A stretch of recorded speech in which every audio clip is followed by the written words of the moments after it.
HIV is the human immunodeficiency virus. If you have HIV, you have an infection that damages your immune system over time and causes AIDS. AIDS stands for Acquired Immunodeficiency Syndrome. The final stage of an HIV infection when your immune system is damaged and too weak to fight off ordinary infections. When foreign invaders, such as bacteria and viruses, get into your body, they can cause infections. These events activate your body's defenses. The white blood cells of your immune system are part of your body's defenses. One type of white blood cell, called helper T lymphocytes, or helper T cells, strengthen your immune system's response to infection in two ways. First, helper T cells release chemicals that attract other white blood cells to the site of the infection. These additional white blood cells attack the invading bacteria or virus, as well as other infected cells. Second, helper T cells release chemicals that cause other white blood cells to multiply.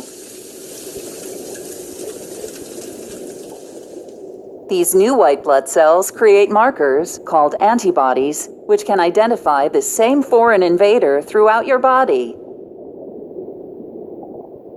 Antibodies attach to the bacteria or virus, marking them as targets for your immune system to destroy them.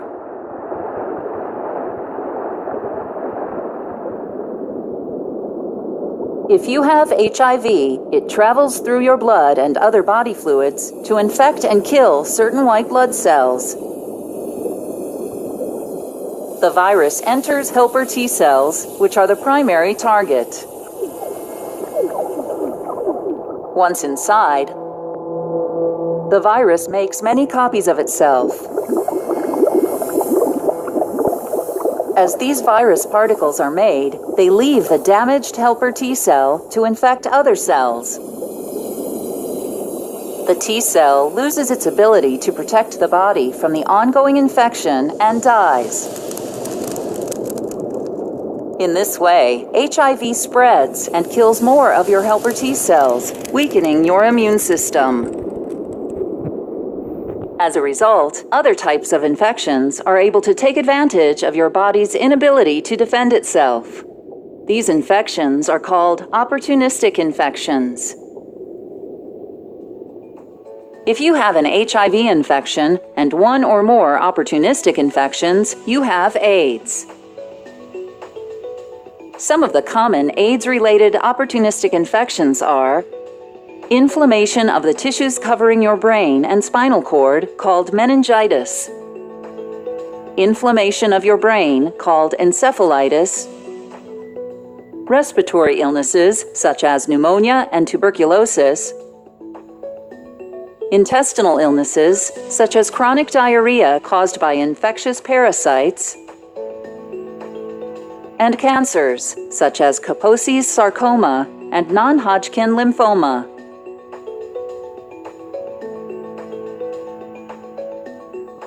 HIV passes from person to person through infected body fluids. HIV can enter your body during unprotected sex, while sharing drug injection needles, during your own childbirth, while breastfeeding from your mother, or from contaminated blood or blood products. Although there is no cure for HIV, drugs called antiretroviral medications can reduce the amount of HIV in your body. One class of antiretroviral medication, called entry or fusion inhibitors, disrupts the HIV infection process by preventing the virus from attaching to your cells. Other classes of antiretroviral medications include reverse transcriptase inhibitors, protease inhibitors, and integrase inhibitors. These drugs prevent the creation, assembly, and spread of new viruses. Your doctor may prescribe a combination of these drug classes known as highly active antiretroviral therapy, or HAART.